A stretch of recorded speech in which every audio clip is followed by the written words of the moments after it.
Кунакхана сәхифәсе белән дәвам итәбез. Бездә кунакта Габдулла Кариев исемендәге Казан Татар дәүләт яшь тамашачы театры директоры Луиза Янсугар һәм актер Илдар Гатауллин.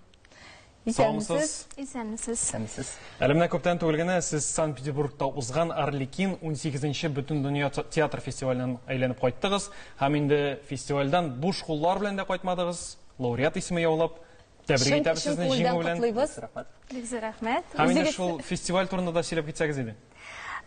Фестиваль безнең өчен ул бик кадерле, ул гомумән балалар театрлары өчен бик кадерле фестиваль, чөнки ул үзенә күрә балалар өчен золотая маска дәрәҗәсендә йөри торган фестиваль һәм без менә алданрак бардык, труппа уйнарга килде.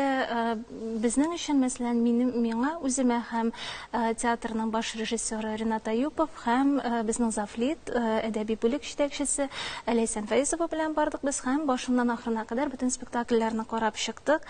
Бу бик кирәк иде, чөнки бүгенге көндә Россия контекстында башка театрлар нәрсә белән яши, нәрсәләр куялар, нинди тәҗрибә алышалар. Менә шуның өчен бу бик файдалы булды безнең үзебез өчен. Инде безнең актерлар килгән вакытта безне бик көтәләр иде. Ул шулкадәр кызык булды. Зазеркалье театрында нигездә булды безнең спектакль күрсәтелергә тиеш иде Зазеркалье театрында һәм нигездә алар оештыра, алар кабул итә. Һәм инде Петербург шәһәренең башка театрларында да без һәм башка труппаларда шулай куялар спектакльләрне.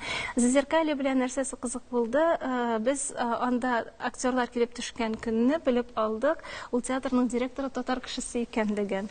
Ул Әмир исемле кеше һәм ул инде безне өйдәге кебек иттереп кабул итте. Без спектакль куйганнан соң өстәлләр корып, барыбыз белән танышып чыгып, шуңа күрә безгә өйгә килгән кебек булды. Актерларны безнең шулай фестивальдә бик көттеләр. Беренче көннәрдән башлап хикмәт әкиятләрен шул көнне күрсәтәләр, Казаннан киләләр дип. Әйе, безнең спектакль татар телендә һәм тәрҗемә белән әлбәттә. Менә алдагы үзенең кичерешләре белән Илдар. Илдар, сез нәкъ шушы хикмәт әкиятләрендә Сукыр падишаһның кече улы һәм Кара Сәйфи образлары өчен иң яхшы ир-ат роли номинациясендә җиңү яуладыгыз.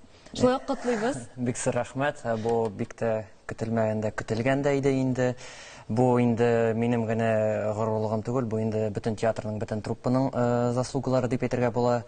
Тагын шуны әйтәсе килә, без инде театрыбызда 2 ел элек яңа юл салдык, орлыклар утырттык. Инде менә хәзер нәтиҗәләрен күрәбез. Менә шундый яңа юлда, яңа ачышларда һаман барабыз. Яңа җиңүләр белән әйе. Бу сезонда бит без инде үзебезнең зрительләребезгә 7 спектакль тәкъдим иттек, 6 фестивальдә катнаштык, хәтта инде 5 проектны үткәрдек. Менә без шулай итеп тамашачыны шатландырырга, аларны көтеп, алар белән аралашуны көтеп торабыз. Гомумән менә Арлекин фестивальнең масштабларын күз алдына китерер өчен ничә театр катнашты әлеге фестивальдә? 19 спектакль фестиваль кысаларында иде, 4 спектакль фестивальдән тыш махсус күрсәтелде. Гомумән 100 спектакль, 100 театрлар арасында менә шулай 19 спектакль гына сайлап алынды. Бу әле масштабта һәм тегендә Петербург шәһәрендә күрсәтелгән вакытта инде менә анда бик кызыклы булды нәрсәсе белән дә менә бу сайланган спектакльләр гына түгел, аның әле образовательный программа дигән өлеше бар, читкалар өлеше бар шуның кысаларында. Бу актерлар өчен генә түгел, ул театрның җитәкчеләреннән алып, аның бөтен структураларына, театр хезмәткәрләре өчен. Һәм анда шулай маленькая ремарка бара, шулай ул инде бүгенге көндә балалар һәм яшьләр өчен, яшүсмерләр өчен нинди әсәрләр иҗат ителә, шуларның читкалары менә алар шулай бик кызыклы булды. Гомумән менә шушы фестивальдән чыгып, нинди нәтиҗә ясый аласыз? Балалар театры гомумән үсештәме? Балалар театры үсештәме дигән вакытта без нәрсәне күздә тотабыз бит, нинди үсешне күздә тотабыз. Менә минем шәхсән фестивальдә караган әсәрләр буенча, юнәлешләр буенча күбрәк мин фикер йөртер идем, чөнки менә без традицион театр, яңа театр дип бүләбез бит инде. Алай иттереп кискен генә бүләсе килми, ләкин һәрбер категорияда эш иткән режиссерның үзенең почеркы күренә, үзенең ниндидер фикере җиткерергә теләгән. Мәсәлән, бик популяр бүгенге көндә бик чакыралар төрле сүзләргә куярга дип әйтәләр инде. Юлия Каландришвили дигән режиссер бик популяр иде инде. Аның быелгы Арлекинда 3 спектакль күрсәтелде бер юлы. Һәм менә аның почеркы әлбәттә, мәсәлән, шулай ук миңа иң ошаган бер спектакльләрдән булды. Канск театры, ул кичкенә генә шундый түз, һәм алар Ежик и Медвежонок спектаклен алып килгәннәр иде. Мәсәлән, Юлия Каландришвили куйган спектакль белән Ежик и Медвежонокның теле һәм фикере әлбәттә аерылып тора. Бәлки Ежик и Медвежонок традиционрак дип исәпләнергә мөмкин, монысы яңачарак дип исәпләнергә мөмкин. Ләкин аларның барысы да балалар белән сөйләшүнең яңа юлларын эзлиләр. Ул аларга фикер барып ирешер өчен яңа ысуллар табырга тырышалар. Һәм асылда барлык театрлар да бүрек менә шушы зур сорау алдында тора, һәм шушы зур сорауга җавап табырга тырыша. Һәм эзлиләр, һәм бу эзләнүләр төрле юнәлештә. Менә насыйп булса, без әле теләгебез бар, һөнәр фестивале кысаларында бездә декабрь аенда үтәчәк.